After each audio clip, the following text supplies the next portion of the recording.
Karong hapon na maghimo mi og orange cake.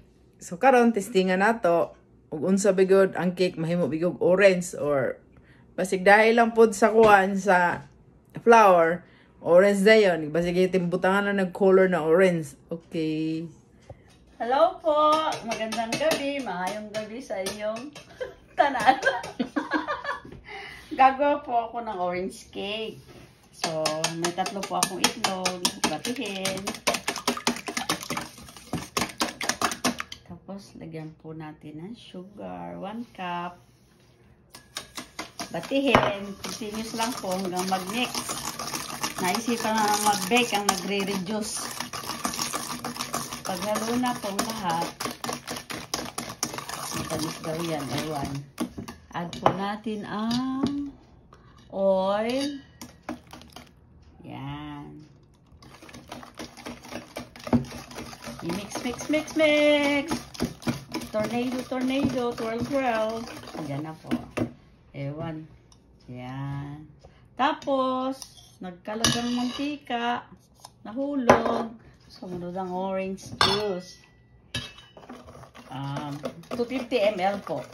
180 ml yung mantika. Mix, mix, mix. Hanggang mahilo sila.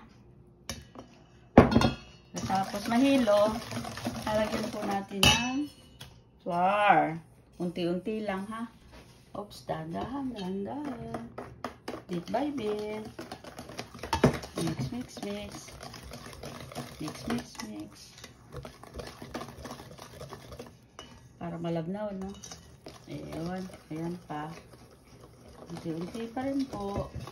Hanggang sa mahilo sila. Ayan, malapit na. Tak, tak, tak, tak. Ganyan naman to. Tapos, wait lang. Pag mix na. Matagalang mix to kasi manual. Kailangan mix na mix. Kasi sabi manual. Para lumaki ang braso. Kala mo totoong baker, ano?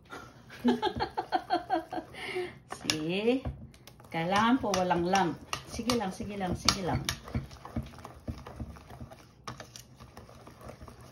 Ikot, ikot, ikot, ikot.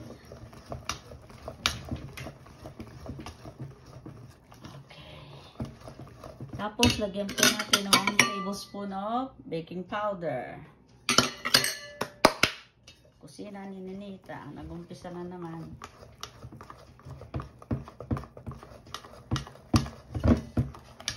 Ayan. Dami po siyang lump. Yup. Ngayon, sana ba yung tulugan niya? Dito na siya. From here to here. Tapos mamaya, bebake po natin siya. Yan kung anong outcome. Ito naman ang nakahiligan ko. Kahit masakit ang balakang, hindi makatayo. Nagawa po. Thanksgiving kasi. Okay na. Alright. Wala nang lump. Pwede na po siya. Ta-transfer natin. Tapos, ibigay. Wait lang ha. Wait lang po mga kababayan. Kahagonoy. Kumusta po mga taga-Hagonoy? Bahana naman dyan. Kumusta po yung mga kapatid ko sa Hong Kong at sa pamangkin ko? Kahit hindi makatayo eh. Sige-sige lang. Yan. Okay. Wait lang ho. Lagay daw po dito.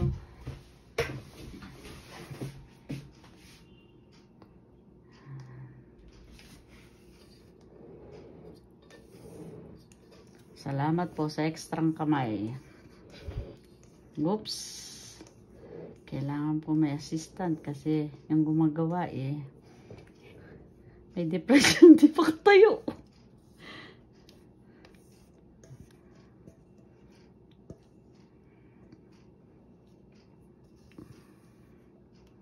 Very messy po. Pasensya na.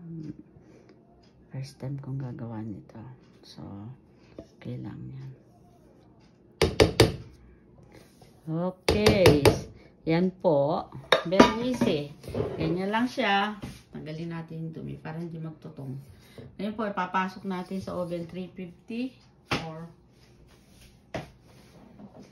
How many minutes? Degree? 350 350? Okay. for 1 hour until it's done.